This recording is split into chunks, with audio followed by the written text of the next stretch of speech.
L-eks kandidat tal-Partit Nazzjonalista u preżentatur fuq il-Midja Nazzjonalista David Take akkuża lis segretarju ġenerali tal-Partit Nazzjonalista Clyde Puli u l-kap eżekuttiv tal-Midja tal-Partit Nazzjonalista Pierre Portelli li qed waqfu deputati nazzjonalisti milli jidhru fuq il-Midja tal-Partit Nazzjonalista.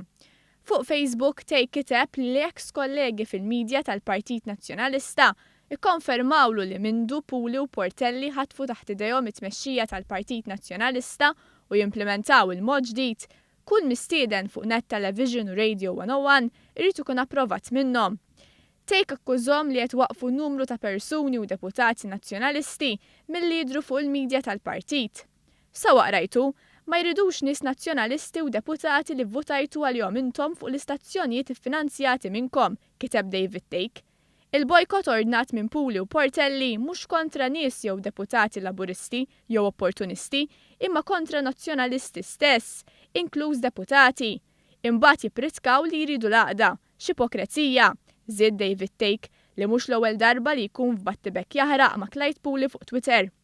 Lil David Take wieġbu Pierre Portelli u akkuża lil Take b'gideb u b'mod ċiniku rringrazzjah għax taħ l-opportunità li jinforma lil dawk li għadhom isegwuh li dak li qed ixerretu huwa gidba mill-bidu sal-aħħar.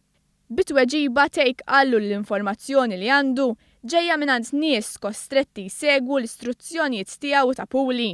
Qallu li dawn in-nies m'għandhomx għax jikdbu, iżda huwa għandu ħafna raġunijiet għaliex jiċħad. Dan l-aħħar battibek reġa' wassal sabiex tkun esposta l-firda u l-inkwiet li hemm fil-Partit Nazzjonalista.